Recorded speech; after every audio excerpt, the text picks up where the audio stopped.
Bienvenue à ce nouveau rendez-vous lecture. Un rendez-vous lecture que je dédicace d'emblée à monsieur Ali Benabid, qui m'a en quelque sorte fait une commande, et par le fait m'a fait découvrir un livre qui s'appelle La sorcière de la rue Mouffetard et autres contes de la rue Broca, un recueil de contes écrit par Pierre Gripari aux éditions Folio Junior.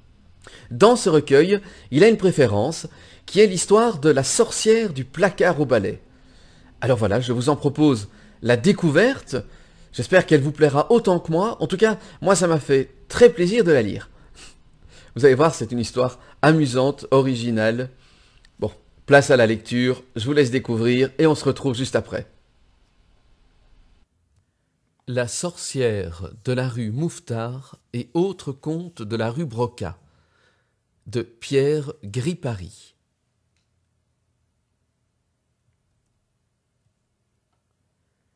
La sorcière du placard au balai. C'est moi, Monsieur Pierre, qui parle, et c'est à moi qu'est arrivée l'histoire. Un jour, en fouillant dans ma poche, je trouve une pièce de 5 nouveaux francs. Je me dis « Chouette, je suis riche, je vais pouvoir m'acheter une maison !» Et je cours aussitôt chez le notaire. « Bonjour, monsieur le notaire, vous n'auriez pas une maison dans les 500 francs ?» 500 francs, comment? Ancien ou nouveau? Ancien, naturellement. Ah non, me dit le notaire, je suis désolé. J'ai des maisons à 2 millions, à 5 millions et à 10 millions, mais pas à 500 francs. Moi, j'insiste quand même. Vraiment? En cherchant bien, voyons, pas même une toute petite? À ce moment, le notaire se frappe le front. Mais si, j'y pense. Attendez un peu. Il fouille dans ses tiroirs et en tire un dossier. Tenez, voici. Une petite villa située sur la grande rue, avec chambre, cuisine, salle de bain, living room, pipi room et placard au balai. Combien? 3 francs 50. Avec les frais, cela fera 5 nouveaux francs exactement. C'est bon, j'achète. Je pose fièrement sur le bureau ma pièce de 100 nouveaux sous. Le notaire la prend et me tend le contrat. Tenez, signez ici, et là, vos initiales. Et là encore. Et là aussi.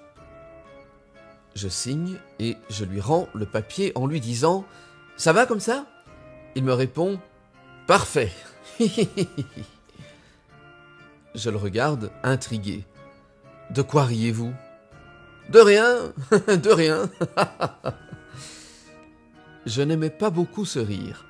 C'était un petit rire nerveux, celui de quelqu'un qui vient de vous jouer un méchant tour. Je demande encore. Enfin, quoi, cette maison, elle existe? Certainement. Elle est solide au moins. Elle ne va pas me tomber sur la tête. Oh, oh, certainement non. Alors, qu'est-ce qu'il y a de drôle? Mais rien, je vous dis. D'ailleurs, voici la clé, vous irez voir vous-même. Bonne chance. Je prends la clé, je sors et je vais visiter la maison. C'était, ma foi, une fort jolie petite maison, coquette, bien exposée, avec chambre, cuisine, salle de bain, living room, pipi room et placard au balai. La visite une fois terminée, je me dis « Si j'allais saluer mes nouveaux voisins ?» Allez, en route, je vais frapper chez mon voisin de gauche. « Bonjour voisin, je suis votre voisin de droite. C'est moi qui viens d'acheter la petite maison avec chambre, cuisine, salle de bain, living room, pipi room et placard au balai. » Là-dessus, je vois le bonhomme qui devient tout pâle. Il me regarde d'un air horrifié et pan, sans une parole, il me claque la porte au nez. Moi, sans malice, je me dis « Tiens, quel original !» Et je vais frapper chez ma voisine de droite. « Bonjour voisine, je suis votre voisin de gauche. C'est moi qui viens d'acheter la petite maison avec chambre, cuisine, salle de bain, living room, pipi room et placard au balai. » Là-dessus, je vois la vieille qui joint les mains, me regarde avec infiniment de compassion et se met à gémir. Et là, mon pauvre monsieur, m'avez ben du malheur. C'est-y pas une misère, un gentil petit jeune homme comme vous. Enfin, peut-être ben que vous vous en sortirez. Tant qu'il y a de la vie, il y a de l'espoir, comme on dit. Et tant qu'on a la santé... Moi, d'entendre ça, je commence à m'inquiéter. Mais enfin, chère madame, pouvez-vous m'expliquer à la fin? Toutes les personnes à qui je parle de cette maison... Mais la vieille m'interrompt aussitôt. « Excusez-moi, mon bon monsieur, mais j'ai mon rôti au four. Faut que j'y aille voir si je veux point qui grâle. » Et pan, elle me claque la porte au nez, elle aussi. Cette fois, la colère me prend. Je retourne chez le notaire et je lui dis « Maintenant, vous allez me dire ce qu'elle a de particulier, ma maison, que je m'amuse avec vous. Et si vous ne voulez pas me le dire, je vous casse la tête. » Et en disant ces mots, j'attrape le gros cendrier de verre. Cette fois, le type ne rit plus. « Eh là, doucement, calmez-vous, cher monsieur, posez ça là, asseyez-vous. Parlez d'abord. »« Mais oui, je vais parler. Après tout, maintenant que le contrat est signé, je peux bien vous le dire. La maison est hantée. » »« Hantée ? Hantée par qui ? » ?»« Par la sorcière du placard au balai. » »« Vous ne pouviez pas me le dire plus tôt ? » ?»« Eh non, si je vous l'avais dit, vous n'auriez plus voulu acheter la maison, et moi je voulais la vendre. » Finissez de rire ou je vous casse la tête. C'est bon, c'est bon. Mais dites-moi donc, j'y pense. Je l'ai visité, ce placard au balai, il y a un quart d'heure à peine. Je n'y ai pas vu de sorcière. C'est qu'elle n'y est pas dans la journée. Elle ne vient que la nuit. Et qu'est-ce qu'elle fait la nuit ? Oh, elle se tient tranquille, elle ne fait pas de bruit, elle reste là, bien sage, dans son placard. Seulement, attention, si vous avez le malheur de chanter « Sorcière, sorcière, prends garde à ton derrière », à ce moment-là, elle sort et c'est tant pis pour vous. Moi, en entendant ça, je me relève d'un bond et je me mets à crier. « Espèce d'idiot! Vous aviez bien besoin de me chanter ça. Jamais il ne me serait venu à l'idée d'une pareille ânerie. Maintenant, je ne vais plus penser à autre chose. C'est exprès. » Et comme j'allais sauter sur lui, le notaire s'enfuit par une porte dérobée. Que faire ? Je rentre chez moi en me disant « Après tout, je n'ai qu'à faire attention. Essayons d'oublier cette chanson idiote. » Facile à dire. Des paroles comme celle-là ne se laissent pas oublier. Les premiers mois, bien sûr, je me tenais sur mes gardes. Et puis, au bout d'1 an et demi, la maison, je la connaissais. Je m'y étais habitué. Elle m'était familière. Alors j'ai commencé à chanter la chanson pendant le jour, aux heures où la sorcière n'était pas là. Et puis dehors, où je ne risquais rien. Et puis, je me suis mis à la chanter la nuit, dans la maison. Mais pas entièrement. Je disais simplement « Sorcière, sorcière ». Et puis je m'arrêtais. Il me semblait alors que la porte du placard au balai se mettait à frémir. Mais comme j'en restais là, la sorcière ne pouvait rien. Alors, voyant cela, je me suis mis à en dire chaque jour un peu plus. « Prends garde », puis « Prends garde à », et puis « Prends garde à ton », et enfin « Prends garde à ton der ». Je m'arrêtais juste à temps. Il n'y avait plus de doute, la porte frémissait, tremblait, sur le point de s'ouvrir. Ce que la sorcière devait rager à l'intérieur. Ce petit jeu s'est poursuivi jusqu'à Noël dernier. Cette nuit-là, après avoir réveillonné chez des amis, je rentre chez moi un peu pompette, sur le coup de 4 heures du matin, en me chantant tout au long de la route « Sorcière, sorcière, prends garde à ton derrière ».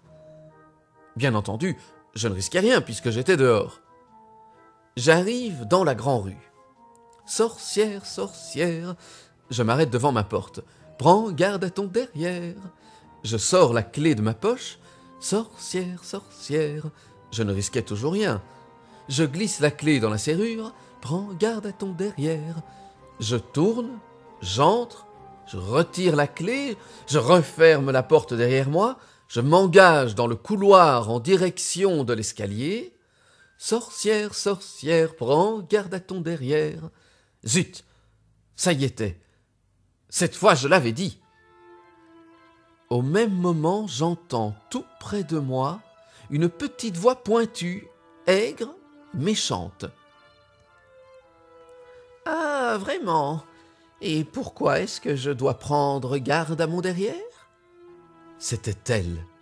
La porte du placard était ouverte et elle était campée dans l'ouverture, le poing droit sur la hanche et un de mes balais dans la main gauche. Bien entendu, j'essaye de m'excuser. « Oh, je vous demande pardon, madame. C'est un moment de distraction. J'avais oublié que... Enfin, je veux dire... J'ai chanté ça sans y penser. » Elle ricane doucement. « Sans y penser. Menteur. Depuis 2 ans, tu ne penses qu'à ça. Tu te moquais bien de moi, n'est-ce pas, lorsque tu t'arrêtais au dernier mot, à la dernière syllabe. Mais moi, je me disais... Patience, mon mignon. Un jour, tu la cracheras, ta petite chanson, d'un bout à l'autre, et ce jour-là, ce sera mon tour de m'amuser. Eh bien voilà, c'est arrivé. Moi, je tombe à genoux et je me mets à supplier. Pitié, madame, ne me faites pas de mal, je n'ai pas voulu vous offenser. J'aime beaucoup les sorcières, j'ai de très bonnes amies sorcières. Ma pauvre mère elle-même était sorcière. Si elle n'était pas morte, elle pourrait vous le dire. Et puis d'ailleurs, c'est aujourd'hui Noël. Le petit Jésus est né cette nuit. Vous ne pouvez pas me faire disparaître un jour pareil. » La sorcière me répond. « Taratata, je ne veux rien entendre, mais puisque tu as la langue si bien pendue, je te propose une épreuve. Tu as 3 jours pour me demander 3 choses. 3 choses impossibles. Si je te les donne, je t'emporte. Mais si une seule des 3, je ne suis pas capable de te la donner, je m'en vais pour toujours et tu ne me verras plus.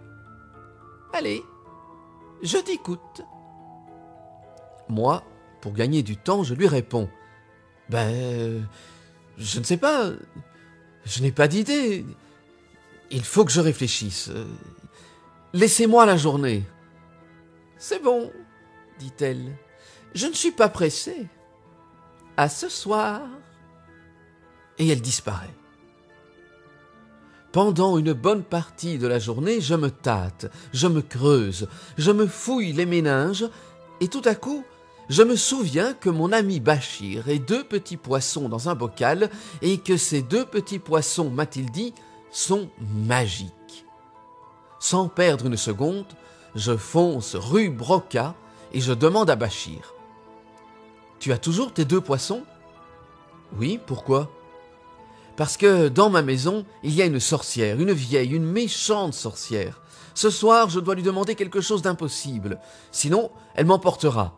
Tes petits poissons pourraient peut-être me donner une idée. »« Sûrement, » dit Bachir. « Je vais les chercher. » Il s'en va dans l'arrière-boutique. Puis il revient avec un bocal plein d'eau dans lequel nagent 2 petits poissons, l'un rouge et l'autre jaune tacheté de noir.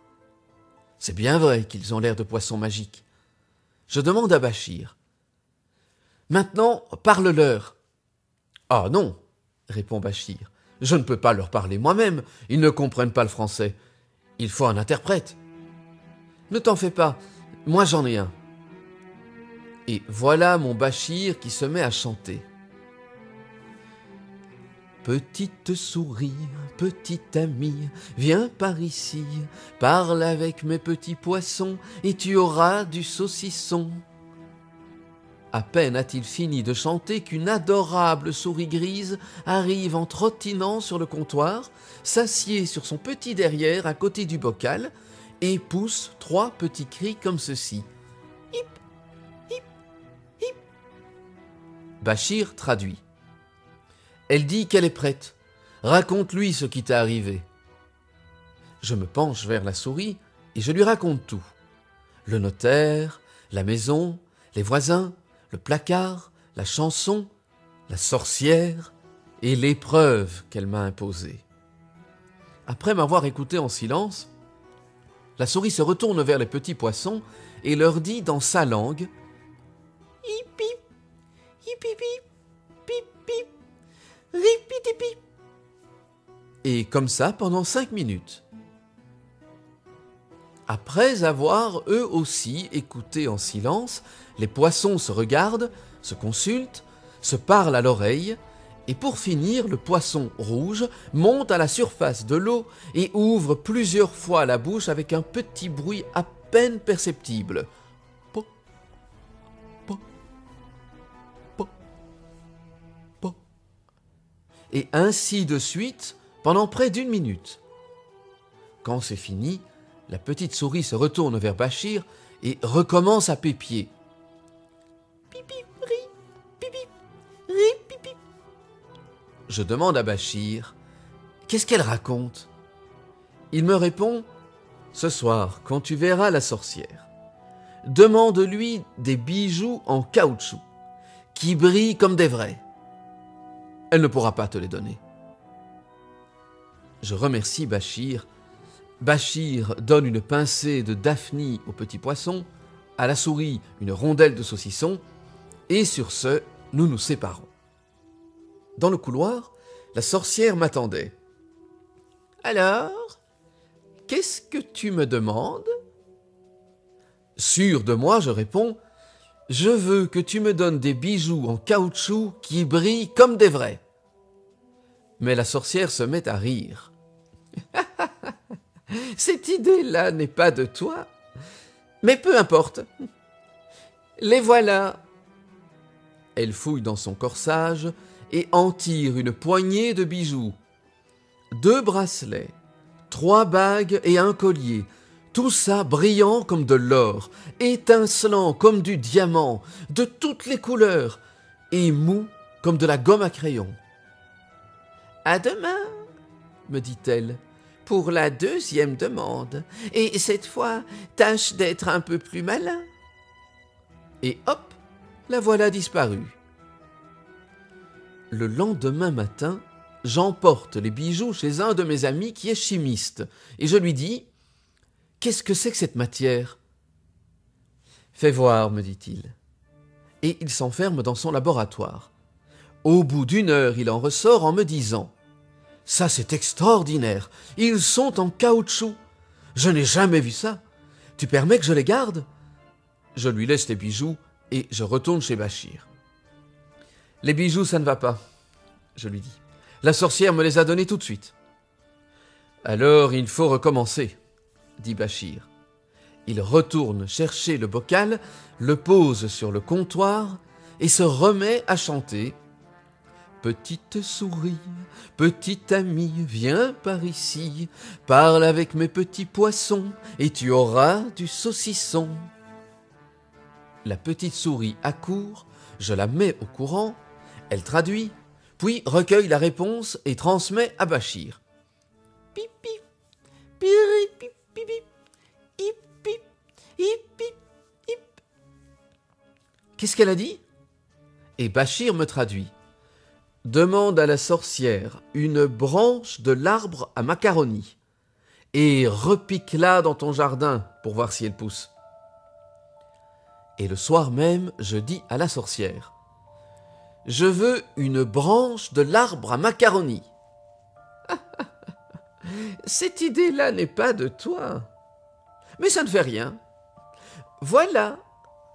Et crac, elle sort de son corsage un magnifique rameau de macaroni en fleurs avec des branchettes en spaghettis, de longues feuilles en nouilles, des fleurs en coquillettes et même de petites graines en forme de lettres de l'alphabet. Je suis bien étonné, mais tout de même, j'essaye de chercher la petite bête. Ce n'est pas une branche d'arbre, ça. Ça ne repousse pas. « Crois-tu » dit la sorcière. « Eh bien, repique-la dans ton jardin et tu verras. Et à demain soir. » Moi, je ne fais ni une ni deux, je sors dans le jardin, je creuse un petit trou dans une plate-bande, j'y plante la branche de macaroni, j'arrose et je vais me coucher. Le lendemain matin, je redescends. La branche est devenue énorme. C'est presque un petit arbre avec plusieurs nouvelles ramures et 2 fois plus de fleurs. Je l'empoigne à 2 mains, j'essaye de l'arracher. Impossible. Je gratte la terre autour du tronc et je m'aperçois qu'il tient au sol par des centaines de petites racines en vermicelle. Cette fois, je suis désespéré. Je n'ai même plus envie de retourner chez Bachir. Je me promène dans le pays comme une âme en peine et je vois les bonnes gens se parler à l'oreille quand ils me regardent passer. Je sais ce qu'ils se disent. Pauvre petit jeune homme, regardez-le. C'est sa dernière journée. Ça se voit tout de suite. La sorcière va sûrement l'emporter cette nuit. Sur le coup de midi, Bachir me téléphone. Alors, ça a marché ? Non, ça n'a pas marché. Je suis perdu. Ce soir, la sorcière va m'emporter. Adieu, Bachir. Mais non, rien n'est perdu. Qu'est-ce que tu racontes ? Viens tout de suite, on va interroger les petits poissons. Pourquoi faire ? Ça ne sert à rien. Et ne rien faire, ça sert à quoi ? Je te dis de venir tout de suite. C'est honteux de se décourager comme ça. Bon, si tu veux, je viens. Et je vais chez Bachir. Quand j'arrive, tout est prêt. Le bocal aux poissons et la petite souris assise à côté. Pour la 3e fois, je raconte mon histoire. La petite souris traduit, les poissons se consultent longuement, et c'est le poisson jaune, cette fois, qui remonte à la surface et se met à brailler en mesure. Po, po, po, po, po, po. Pendant près d'1 quart d'heure. La souris à son tour se retourne vers nous et fait tout un discours, qui dure bien 10 minutes. Je demande à Bachir, mais qu'est-ce qu'ils peuvent raconter ? Bachir me dit, écoute bien, et fais très attention, car ce n'est pas simple. Ce soir, en retournant chez toi, demande à la sorcière qu'elle te donne la grenouille à cheveux. Elle sera bien embarrassée, car la grenouille à cheveux, c'est la sorcière elle-même. Et la sorcière n'est rien d'autre que la grenouille à cheveux qui a pris forme humaine. Alors, de 2 choses l'une. Ou bien elle ne peut pas te la donner, et en ce cas elle est obligée de partir pour toujours, ou bien elle voudra te la montrer quand même, et pour cela elle sera bien obligée de se transformer. Dès qu'elle sera devenue grenouille à cheveux, toi, attrape-la et ligote-la bien fort et bien serré avec une grosse ficelle. Elle ne pourra plus se dilater pour redevenir sorcière. Après cela, tu lui raseras les cheveux et ce ne sera plus qu'une grenouille ordinaire, parfaitement inoffensive. Cette fois, l'espoir me revient. Je demande à Bachir, « Peux-tu me vendre la ficelle ?» Bachir me vend une pelote de grosses ficelles. Je remercie et je m'en vais. Le soir venu, la sorcière est au rendez-vous. « Alors, mignon, c'est maintenant que je t'emporte ? Qu'est-ce que tu vas me demander à présent ?»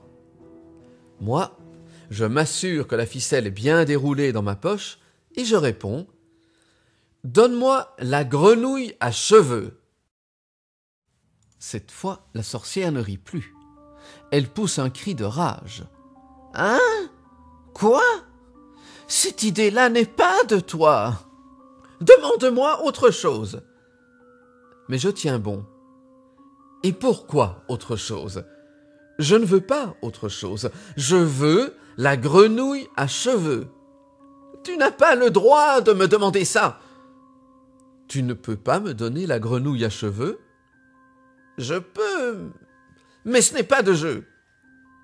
Alors, tu ne veux pas ? Non, je ne veux pas. En ce cas, retire-toi.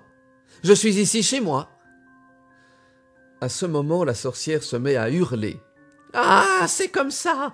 Eh bien, la voilà, puisque tu la veux, ta grenouille à cheveux. » Et je la vois qui se ratatine, qui rapétisse, qui rabougrit, qui se dégonfle et se défait, comme si elle fondait, tant et si bien que 5 minutes après, je n'ai plus devant moi qu'une grosse grenouille verte, avec plein de cheveux sur la tête, qui se traîne sur le parquet en criant comme si elle avait le hoquet « Quap, quap, quap, quap ».